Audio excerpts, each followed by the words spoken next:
Hey everybody, welcome. I'm Brandon with Beast Barbecue, and today I've got a great one for you. Just doing a classic backyard brisket, not competition style, not this, not that, nothing else. Just a classic from package, slight trim, on the smoker, Texas crutch, and then to the table. I'm going to take you guys through all those steps, talk about rubs, temperatures, what woods to use, and everything you need to know to make the best backyard brisket you could possibly ever have. Your friends will be bragging on you for it, trust me. Follow these steps, I'll take you through them. Let's go see that trim.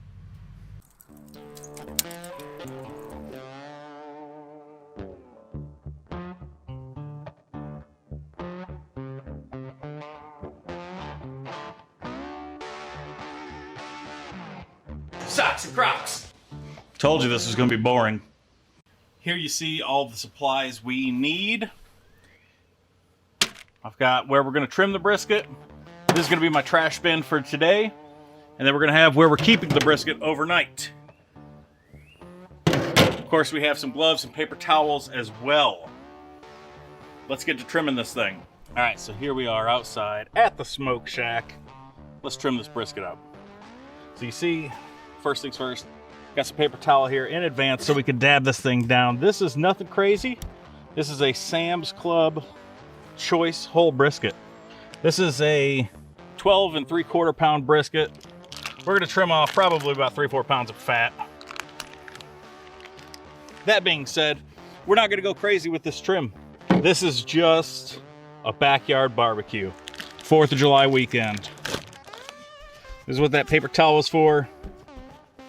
We're just gonna dab off excess, flip it over,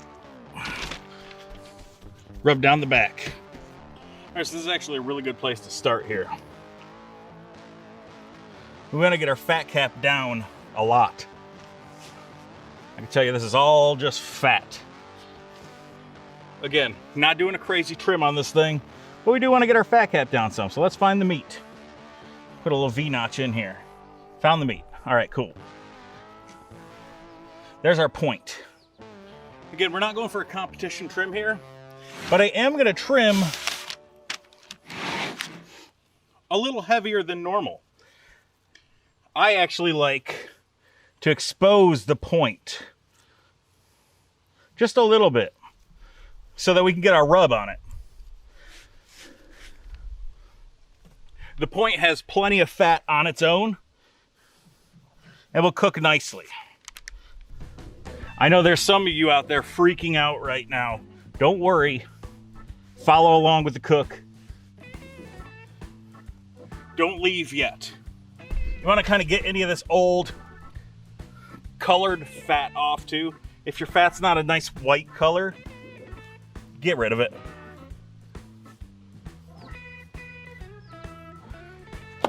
Get rid of anything that looks oxidized. You can tell here clearly oxidized compared to this other meat. That looks like crap. We're just gonna trim this edge up. That's all we're gonna do. We're just trimming it up. It's all oxidized. The fat doesn't feel good. You could feel the fat. Again, there's a lot of you going, oh no, you're taking all the fat off. The point doesn't need it. The point's got enough fat in it. It will cook down nicely on its own. Just removing this fat, that's gonna let all that rub sink in. Gonna continue trimming down here.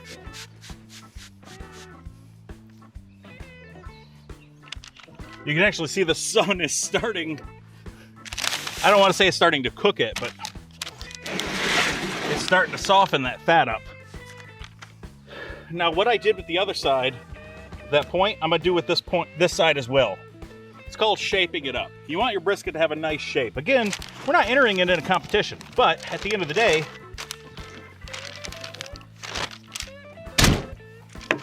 we don't want it to look like crap either. Now, I am personally a big proponent of removing the silver skin. The rub doesn't penetrate that for crap. It likes to penetrate meat. So remove the silver skin. You don't need it. Some people don't like to remove it, think it's a waste of time. Cook your meat your way, man. Cook your meat your way. It's really easy to go with the grain too.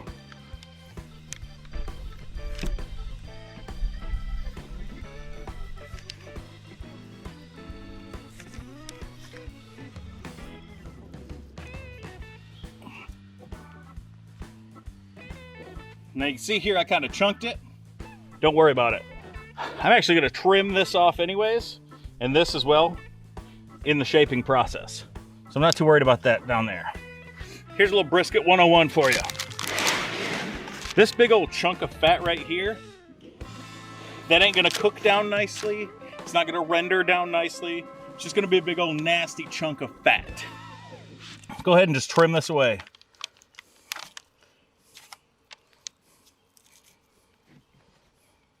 What I'm doing here is running my knife down it, peeling it open. Run the knife down it, peel it open. Till you find meat. Once you find meat, trim it off.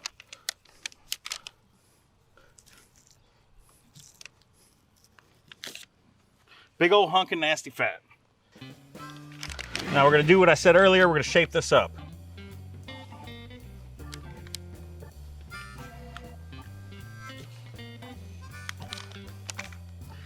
Look at that. That tells me we got some trimming to do right there. This right here is where your flat and your point meet. If you wanted to separate the point and the flat, that's where you would start cutting in. I'll do a separate video on that later. But you start cutting in, same thing. Cut, peel a little, cut, peel a little. You can see it on the other side as well. Let's trim this up like I said I was gonna do.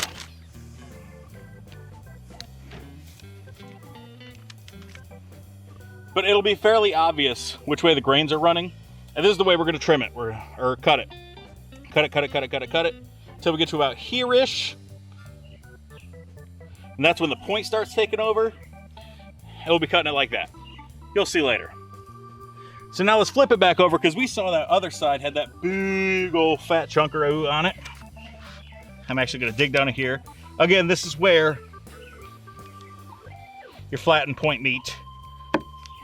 So, we discovered all that fat. We're gonna trim it on down. And just going off of the depth. Oh, I discovered the meat. Let's come back up a little. Come back up. I exposed that point again. Again, that's kind of an oopsie. Backyard barbecue, don't matter. Plenty of fat on there, plenty of fat cap.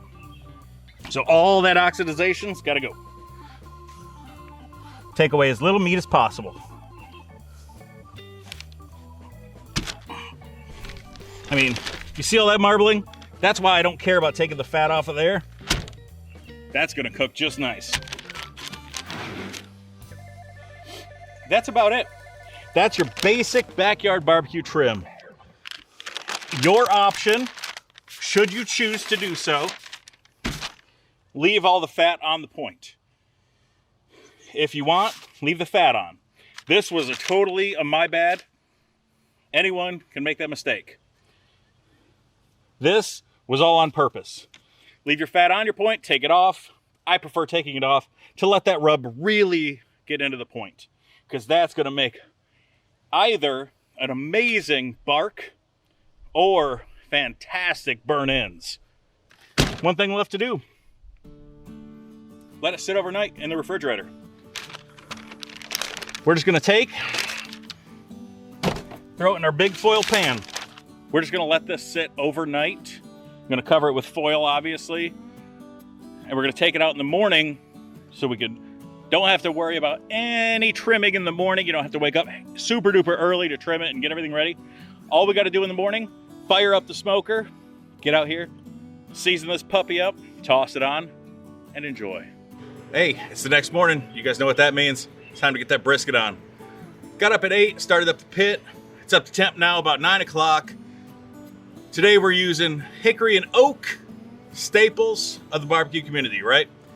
Also gonna throw in a little bit of cherry in there because I'm a huge fan of fruit woods. Got our pit up to about 250 degrees Fahrenheit, and that's what we'll be cooking at today. Now let's get this brisket seasoned up, shall we? All right, there we are, just the way we left it last night. Gonna use a little Lea & Perrins as a binder. Don't have to use a binder, but I'd recommend one for beef, especially beef you've had sitting out.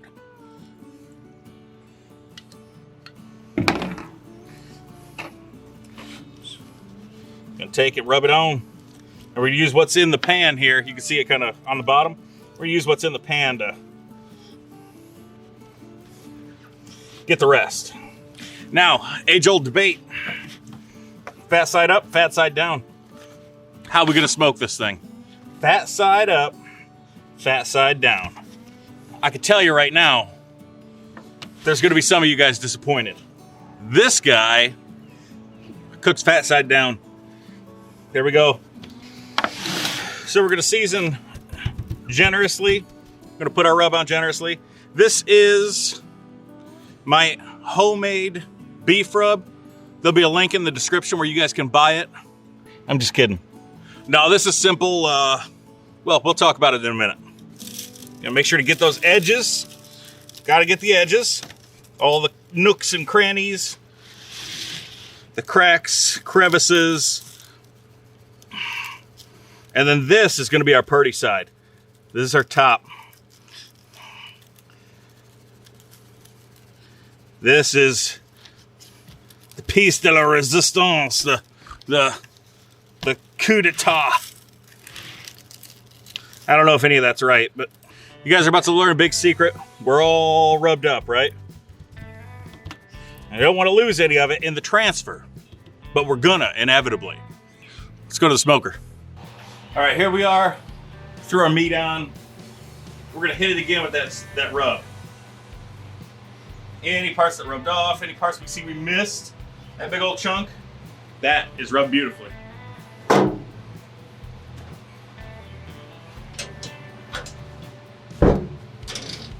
right, of course, today we're out here in the smoke shack. This is the first cook I'm bringing you guys from the smoke shack. She's still a little in construction, but there's a roof over my head now, which is very nice.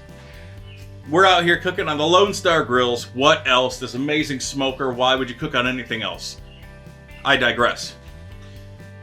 Our pit temp's climbing back up. We just got the brisket on. It's about 9:30 or so. I wanted to have it on about a half hour ago, but you know, of course, stuff happens. Right? Again, backyard cook. Doesn't matter. Pit temp's rising back up. We should be at about 250 to 270 is where I want to keep the pit today. That 20-degree difference ain't gonna make or break you. Don't worry about it.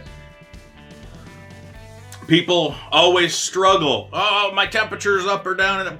Dude, around 250, plus or minus 20, right? That's the smoking range. There's plenty of people who smoke hotter than that. Doesn't matter. I like to keep my pit around 250. That being said, we're cooking with oak, hickory, and some cherry today. And the whole cook I want to be done by about 5. It's only a 12-pound brisket, and we took a lot of fat off, so it should be a fairly decent cook. Let's let it cook. All right, I told you we'd talk about the rub. Here it is. It's just paprika. Great value paprika. That's all you have to put on your brisket. I'm kidding. Don't listen to me. Obviously, it's just an old shaker bottle. These old bottles, keep them. They make great. We'll wait for the plane. Is the plane gone now? Can we talk? All right. These old bottles make great shakers. Keep a couple of them, right? This rub is simple. It's a cup of salt, a cup of fresh ground pepper. Don't buy that pre-ground crap. Buy actual peppercorn flakes. Blend them up. Do whatever you gotta do. We have a dry mixer. Break them up. If you have to sit and grind out, make half of the rub, right? Or you don't need to, this fills up this whole bottle, right? You don't have to make that much at once. But fresh ground black pepper is very important. About 3 to 4 tablespoons of garlic, 3 to 4 tablespoons of onion powder. Of course, a little bit of chili powder, right? A tablespoon or so, tablespoon and a half of chili powder. And these are ish measurements. I don't really measure anything except for the cup of salt and pepper. So tablespoon and a half, couple tablespoons of chili powder, generous helping of paprika, probably 3 or 4 tablespoons of paprika, because here's the secret, paprika. Did you get that? Paprika. No, paprika is really one of the things that gives your beef especially, but your barbecue, that signature like reddish look. Paprika's for color. Those are your basic spices, right, at this point. And then here's where you deviate. Make it your own.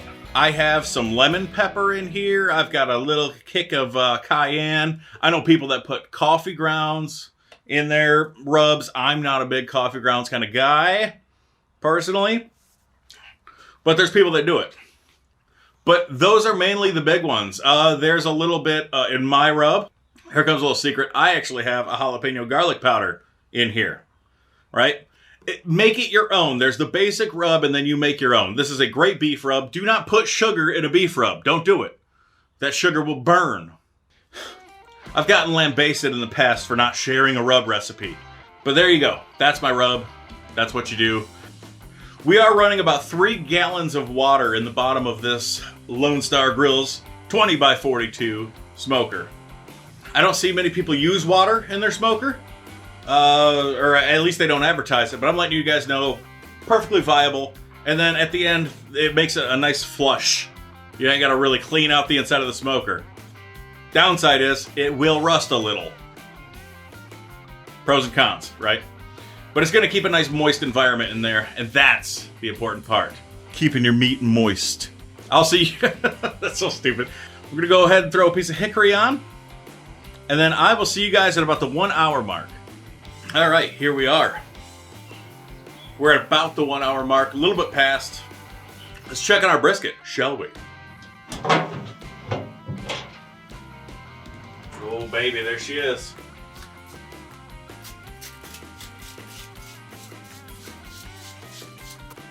All right, so we spritzed it, stuck our thermometer probe in.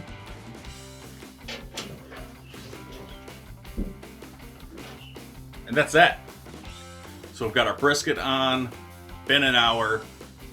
Temp's climbing nicely, 114 on the top of the flat. All there is to do now is wait, keep that fire stoked. It's died down. We got to put some more wood on. That's all there is to it. I'll see you guys at about the 2.5 hour mark. We'll do an update on it. It'll probably be close to wrap around the 3 to 4 hour mark. Maybe a little sooner depending on how she cooks. See you guys then. Keep you updated. Here we are. 2.5 hour mark. It's exactly noon o'clock, which means it's time to check this thing. So, let's open her up. As we can see here, it's getting nice. Not quite ready to wrap. All right, as you can see, it's not quite ready to wrap because the rub hasn't completely set. It's at about 145 internal. We're gonna go ahead and give it a spritz.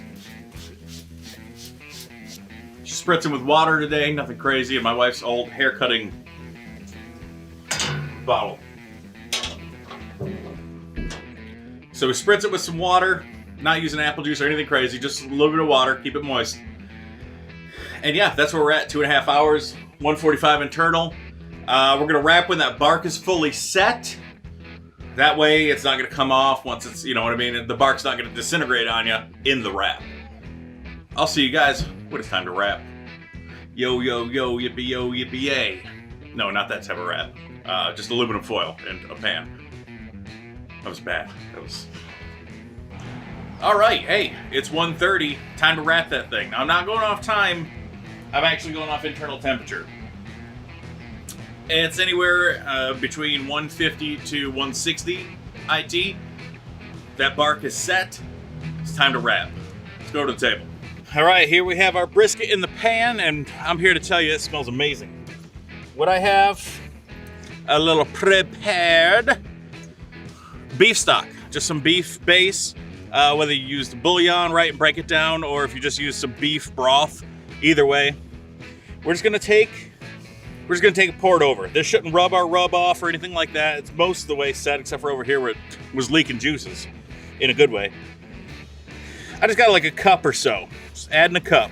You guys will see how much juice is in the bottom of this thing when we're done. But this just gives it a little something to kind of braise on. You don't want to pour it on hardcore. I'm just going to pour the rest of the bottom here. And that's perfect. That'll help that braise. That's the color we were looking for before we poured the juice on. And now we're just going to wrap it in some foil. And we're going to throw it back on. See you guys at the grill. All right, so now that we're wrapped and it's back in the smoker, I want to talk to you guys a little bit about how to finish your brisket. Ignore the plane. It doesn't matter whether you finish it in the smoker, you can take it inside of the oven. However you want to finish it, it really doesn't matter. BTUs are BTUs are BTUs at this point. This is basically now an outdoor oven. And if it weren't 10,000 degrees out here, I would be finishing it inside and saving my fuel. Also, it doesn't matter what type of wood you use. Now, I'm not suggesting you burn pine at this point, right?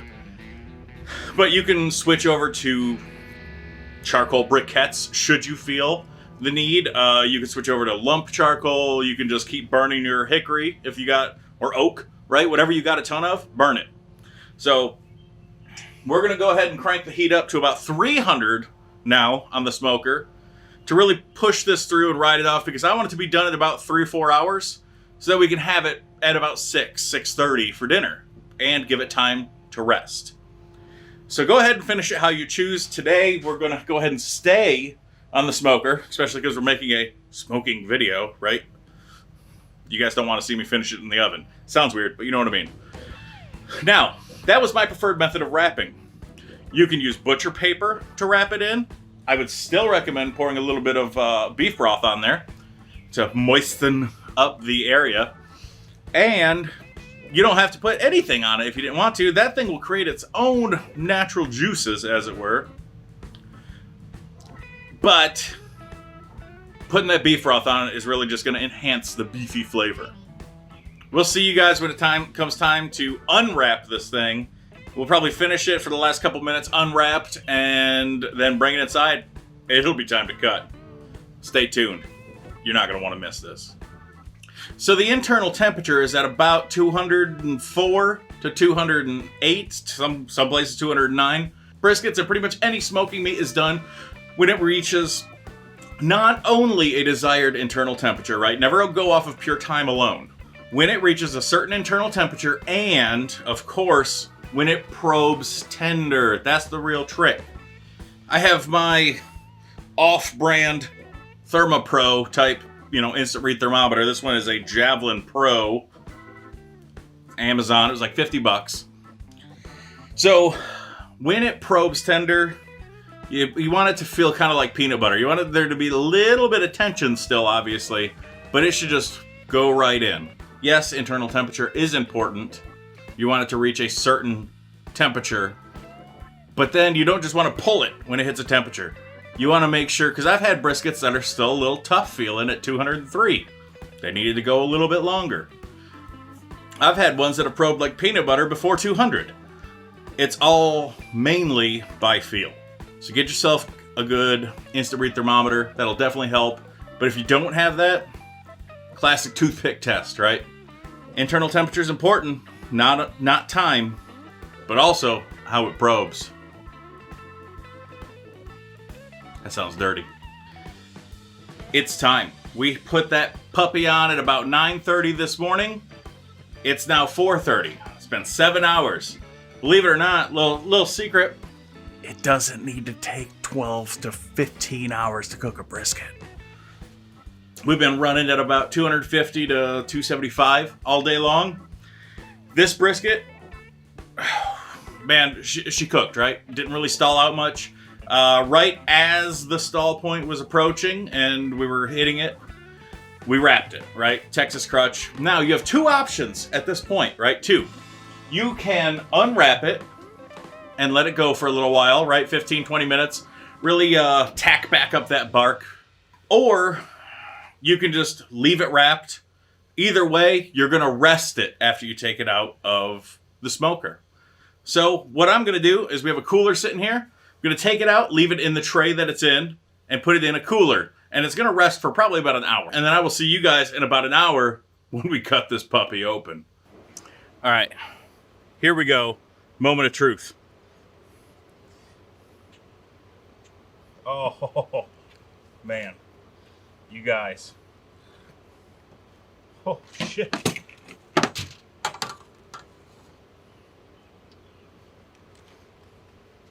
Y'all. This brisket, oh my goodness. So we need to turn it because we slice it like this.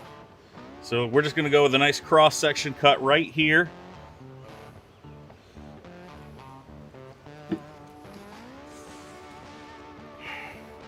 She's been resting for about an hour and a half now. 6 o'clock.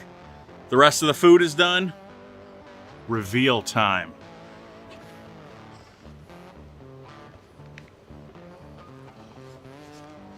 Can't even get under it to pick it up. Oh. Oh my. Beautiful. Beautiful. Perfection. I can't even hold it without juice squirting out everywhere. That sounds wrong. Let's try a piece, shall we? Go right in here. And yes, that bark is squishy. It is squishy because I wrapped it and did not uncover it to let it tack back up. Oh, it's breaking. It's breaking under its own weight. I fail competition. Ah. Here's your tug test, your pull test. You just saw it crumble under its own weight. I mean, my goodness, though. All right. Oh my goodness. I know, go figure. The guy making the video thinks his own work is amazing. This brisket is everything I hoped it would be. It's moist. I was gonna say juicy, but same thing. It is exactly how you would want a backyard brisket to be. Is it technically overcooked? Yes. Yes. Technically it's overcooked. But I mean, that smoke ring, gorgeous. Now with this brisket cross section, now that we're here to the point, you cut it with the grain of the flat up till you get to the point. Now that the point muscle's starting to come in, we turn it sideways. So the grain's running this way, but this point grain is running across. So point cross section. There's that for you. Oh man, that point's gonna be so good. I think I'm gonna cut me a little burn end piece off. All right, here's that point. Oh man, I can't wait.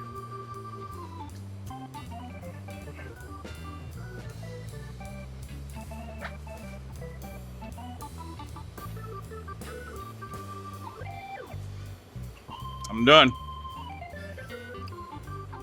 That was the best piece of the brisket.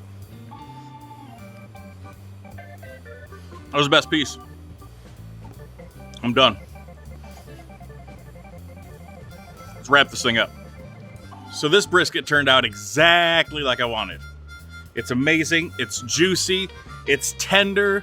It's not too fall aparty, but it is plenty tender. And again, we're not in a competition. Just backyard, feeding the family and friends. So, for your next cookout, if you decide to do a brisket, keep it simple. Follow these steps. You too can have an amazing brisket just like this one. Maybe even better. Make it your own. Thanks for watching. Again, I'm Brandon with Bees Barbecue. I appreciate your time, and I hope to see you back for more videos. Now that the smoke shack's done, we're going to be cranking out more videos. I don't have to worry about weather as much. So thank you guys. If you enjoyed the video, make sure to give it a thumbs up. If you didn't enjoy it, hit that thumbs down button twice for me. That makes it even more thumbs down. You know, kill the algorithms. Appreciate you. As always, guys, keep your smoke thin and your lid shut. Smoke on. I gotta go feed some people. Happy 4th. I'll see you guys at about the 1 hour mark. Bye-bye. Bye-bye. Like, Outtakes on this one are going to be great. All right, I told you guys we'd talk about the rub. Here it is. It's... Hopefully you guys saw that. Did you catch that? It's be anywhere... That's all, folks.